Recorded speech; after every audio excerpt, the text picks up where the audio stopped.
Ya estamos de vuelta. Segunda crisis de gobierno para la alianza del Partido Socialista de Galicia con el Bloque Nacionalista Galego, esta vez en Lugo, donde a partir de ahora el alcalde socialista López Orozco deberá timonear esa alcaldía en solitario. Alba García nos cuenta los detalles.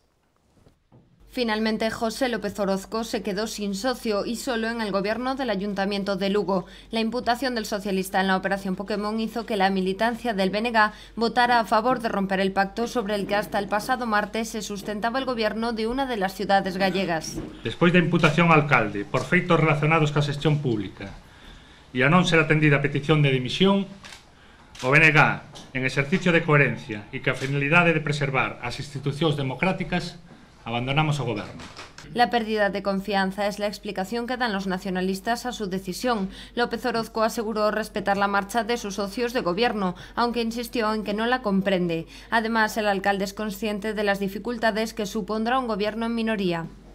Está claro que gobernar con unha maioría que permita levar todas as cousas adiante sempre é bon para a cidade, pero sito tamén desde un punto de vista persoal, porque vostedes saben que despois de uns meses de convivencia, pois sempre se establecen relacións humanas. La ruptura en Lugo del pacto entre BNG y PSOE convierte en residuales los gobiernos bipartitos, que en otro momento permitieron a nacionalistas y socialistas ostentar el poder en gran parte de la geografía gallega. De hecho, solo una de las grandes ciudades, Pontevedra, mantiene el acuerdo de gobierno. Entre las demás encontramos ejemplos de cómo fueron cayendo estos pactos. El más reciente, el de Ourense, donde el detonante de la ruptura fue también la imputación del alcalde en la operación Pokémon. En Vigo, las malas relaciones entre ambas fuerzas hicieron que el pacto ni llegara a fraguarse. A Coruña, Santiago o Ferrol son otros ejemplos más antiguos de relaciones entre BNG y PSDG que no llegaron a buen puerto. Bien, pues esa es la situación, un gobierno en solitario a partir de ahora para López Orozco. ¿Se acaba la era de los pactos?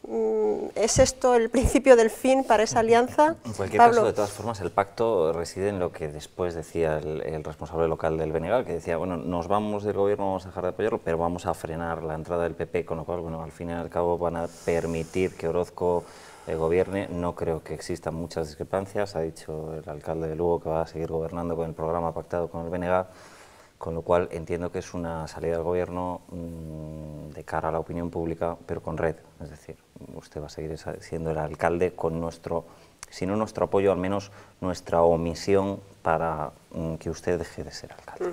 La verdad es que el bloque se nota que no quería dar explicaciones sobre este tema porque hizo una comparecencia ante los medios de comunicación en Lugo donde se limitó a leer un comunicado y no admitió absolutamente ninguna pregunta de los periodistas. Porque la verdad es que es difícil de explicar, decir que hemos perdido la confianza en el alcalde, pero le vamos a seguir apoyando. Y esto es una prueba de que los pactos bipartitos no se hicieron en función de los intereses de los ciudadanos, de proyectos o de programas. Eran pactos simplemente para que no gobernase el Partido Popular.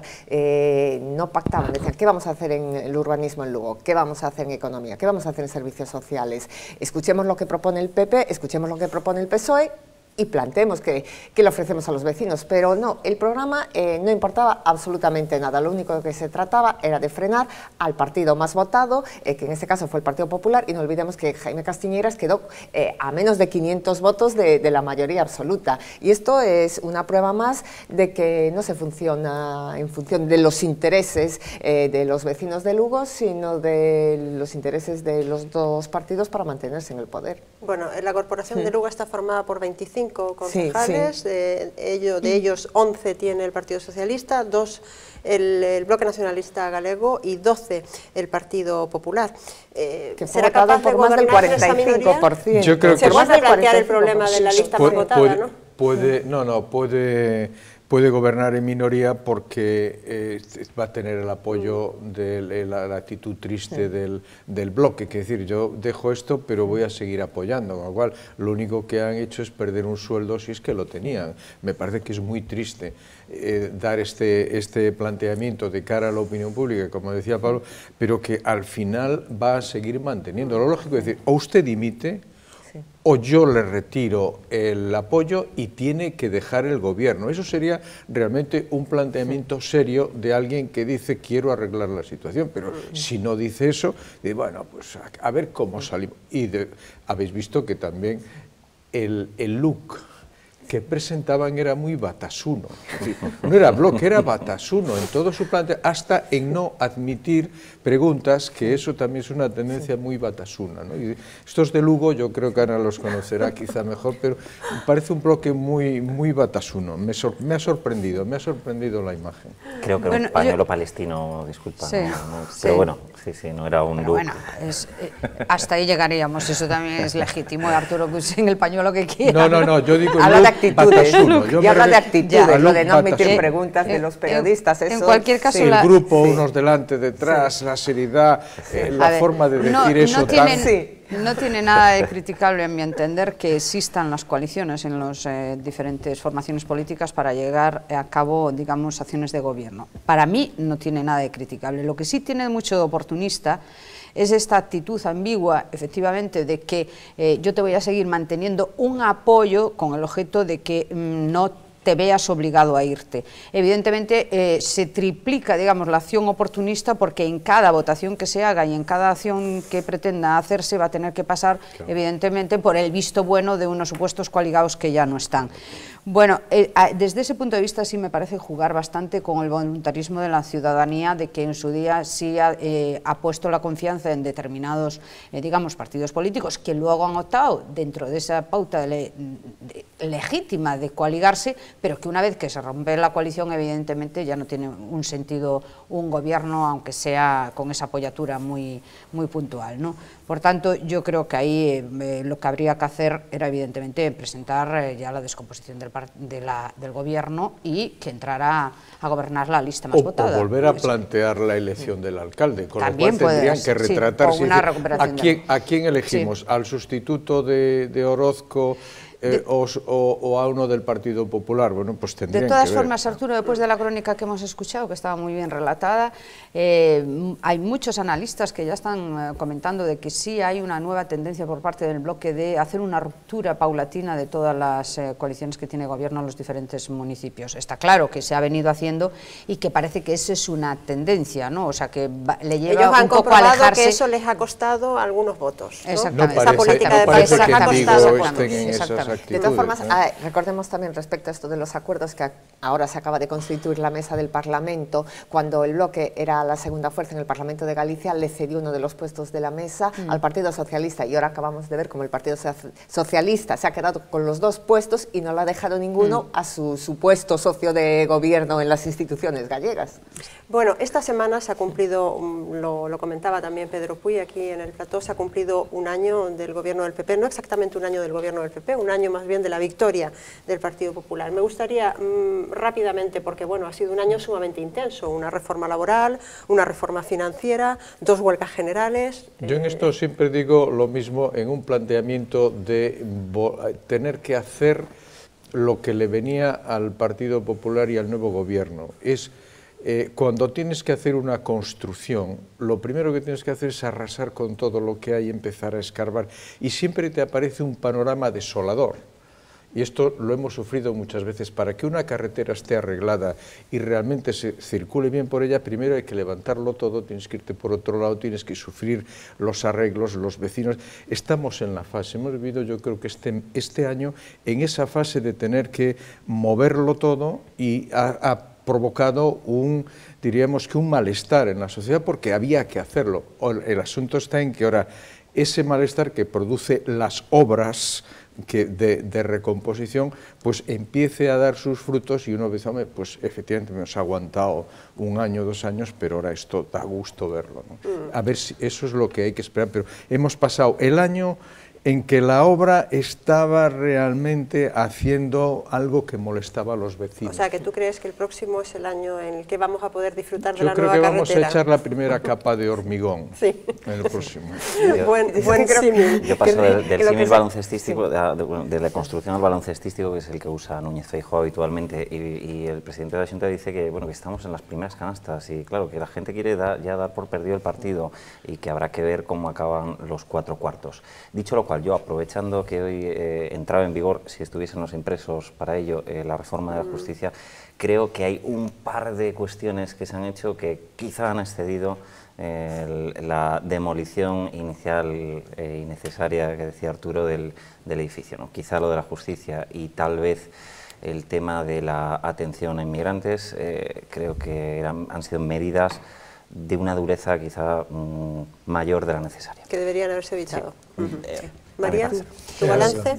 Sí, yo creo que ha sido un año decisivo. No voy a poner más apelativos, pero lo que sí voy a hacer hincapié es un poco en el contexto en el que lo hemos estado viviendo, que no hemos estado de una forma aislada, hemos estado muy condicionados por una política europea, ciertamente, porque nos hemos comprometido, porque así hemos querido. O sea, a primeros de año se celebraba una cumbre decisiva en la cual 27 países suscribían el compromiso de establecer un techo de déficit y evidentemente nosotros lo hemos asumido y así, evidentemente, eso se ha aplicado después en la práctica de la política doméstica o española, ¿no? Con todos los consiguientes, en fin, temblores que hacía referencia Arturo, que han sido múltiples. Pero es cierto también que desde desde el nuevo orden constitucional de este país, desde el año 75, no se había asistido a reformas tan profundas, pero sin embargo que eran tan necesarias y que venían siendo tan reclamadas y tan demandadas en todos los ámbitos, desde el ámbito del sector productivo hasta el ámbito de la justicia, en todos los ámbitos que era necesario darle un vuelco, en fin, con el objeto un poco de adaptarlo ya a los nuevos tiempos. En 35 años ocurren muchas cosas en las estructuras de un país como para no ser modificables. Había que ser valiente para hacerlo, se hicieron, evidentemente, con mayor o menor coste, a veces con mayor o menor fortuna, y es cierto que yo sí lo que echaría de menos, que supongo que ahora se empezará a dar, es hacer una política más de hincapié en el terreno de la creación de empresas, de la creación de iniciativa privada, de mayor hincapié en el sector productivo, y yo creo que eso empezará a darse pronto.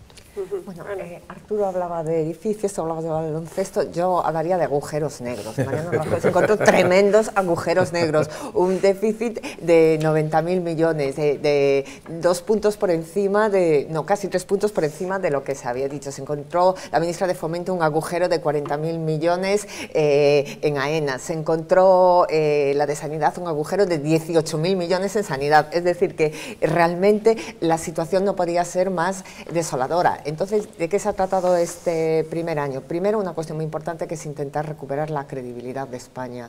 España había perdido la confianza en los mercados, había perdido también un liderazgo internacional que había tenido en otros momentos. En estos últimos años los aliados pues eran Chávez, Bolivia, una serie de países que sin peso, es decir, hay que recuperar las alianzas dentro de la Unión Europea, hay que recuperar la relación con Estados Unidos, hay que recuperar la confianza de los mercados, y después ha cometido 3 grandes reformas, que es la reforma laboral, la de la estabilidad presupuestaria y la reforma financiera. Y yo aquí hay un elemento del que hablo siempre y que a mí es una de las medidas que más me gusta, y es que el Partido Popular ha sido el primero que ha recortado los sueldos de los banqueros. Bueno, cambiamos de asunto. En Galicia hay más de 4.000 personas sin hogar, una cifra que evidentemente se incrementa con la crisis económica y que lleva a esta situación a personas que jamás hubiesen imaginado tener que recurrir a la ayuda social como la de Cáritas. Galicia Opina ha estado esta mañana en la presentación de la campaña de Cáritas Nadie sin hogar. La indigencia es un problema en aumento. Solo en Galicia duermen en la calle o en infraviviendas más de 4.500 personas, de ellas 200 en Santiago. Estos son algunos de los datos aportados por Cáritas durante la presentación de su campaña para luchar contra esta situación. Bajo el lema "Son derechos, no regalos, nadie sin hogar", la organización quiere hacer de altavoz de los problemas de este colectivo. Mayoritariamente son hombres, son solteros y desempleados, nacionales y extranjeros. Aumenta la media de edad, pasan de los 40 años y la media que nosotros tenemos contrastada es entre 45 y 48 años. También aumenta el nivel de estudios. Se está registrando, como ya adelantábamos el año pasado, un aumento considerable de mujeres que también duermen en la calle, y muchas de ellas lo hacen con cargas familiares de hijos. La crisis, la pérdida de trabajo y la no generación de recursos económicos son los principales motivos que llevan a las personas a acabar durmiendo en la calle, una situación que desde Cáritas se quiere atajar para evitar la generación de estigmas. Los estigmas de la enfermedad y la indigencia, del consumo de drogas y de alcohol, de la sociedad y el abandono, y finalmente la enfermedad mental. En esta lucha, Cáritas necesita la ayuda de todos, incluidas las administraciones públicas. A ellas les piden derechos. Queremos que deben de tener los derechos circunscritos a ser atendidos, informados y asesorados. Poderse empadronar, que es una condición fundamental para ellos para poder tener acceso a todos esos derechos. Disponer de tarjeta sanitaria, documento nacional. Dentro de esta campaña, Cáritas ha preparado un programa de actividades para hacer más visible esta problemática. Arrancó hoy con una mesa redonda y continuará el sábado en la Plaza do Toural, con la lectura de un manifiesto y una escenificación para visibilizar las condiciones de las personas sin hogar. El domingo creo que se celebra ese Día de los Sin Techos. Es una campaña de toda España, no solamente evidentemente de Santiago de Compostela, aunque cada Cáritas diocesana es la encargada de desarrollar ese programa de actividades. Un breve comentario sobre esa situación, sobre ese incremento, por ejemplo, de las mujeres y sobre la labor, evidentemente, de un organismo como Cáritas. Pues enlazando con lo que decíamos antes, ojalá de verdad el año que viene sea el año de los cimientos, porque estamos viendo que la situación efectivamente se agrava y se extiende antes un asunto como la pobreza, que siempre ha habido cifras más altas de las que normalmente creemos los ciudadanos españoles, pero estamos llegando a sectores de población que, como decía el reportaje, jamás se habían imaginado estar en esta situación. Ojalá de verdad se pongan los cimientos y desde luego elogiable todo lo que hace esta organización. María.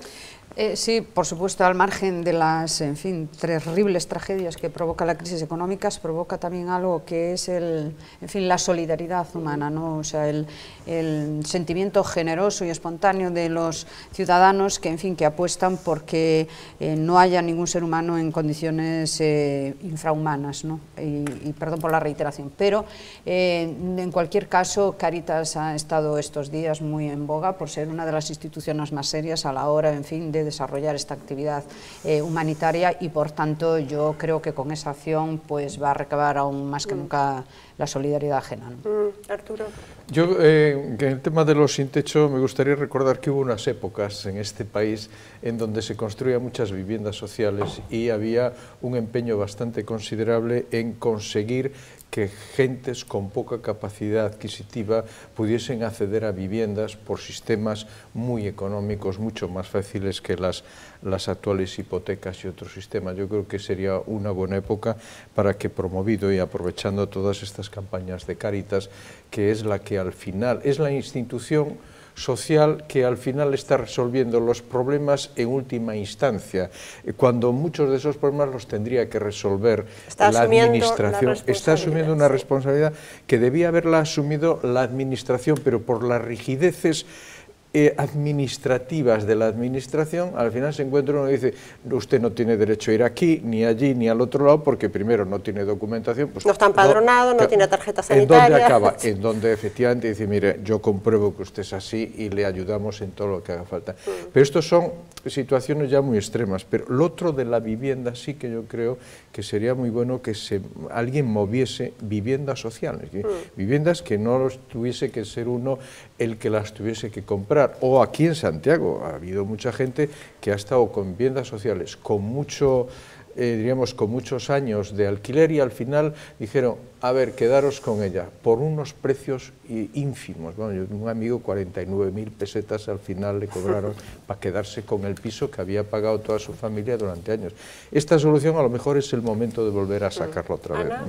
Bueno, está claro que vivimos una situación económica muy difícil donde hay personas que lo están pasando muy mal. Los presupuestos generales del Estado para 2013 dedican de cada 10 euros 6 para gasto social, pero aún así estamos viendo como hay mucha gente, los sectores más desfavorecidos, normalmente las mujeres, los niños, son los que más sufren estas situaciones de exclusión social. Y una vez más quería alabar el papel de Cáritas, porque frente a estos ataques demagógicos e injustos que se producen muchas veces desde determinados sectores políticos contra la Iglesia, estamos viendo que en los momentos más duros y más difíciles, los que día a día ejercen la labor más solidaria y más ejemplar son instituciones como Cáritas. Bueno, se nos acaba acaba ya el tiempo, seguro que se nos quedan muchas cosas como siempre en el tintero, pero volvemos el próximo martes. Ese día sí hablaremos de Cataluña, porque ya habrán pasado las elecciones de este domingo, tendremos ocasión de analizar esos resultados. María, Pablo, muchísimas gracias por vuestra presencia, reflexiones y comentarios. Arturo y Ana, lo mismo como siempre, muchísimas gracias. A todos ustedes, muchísimas gracias una vez más por su atención. Les espero el próximo martes y pasen una muy feliz noche.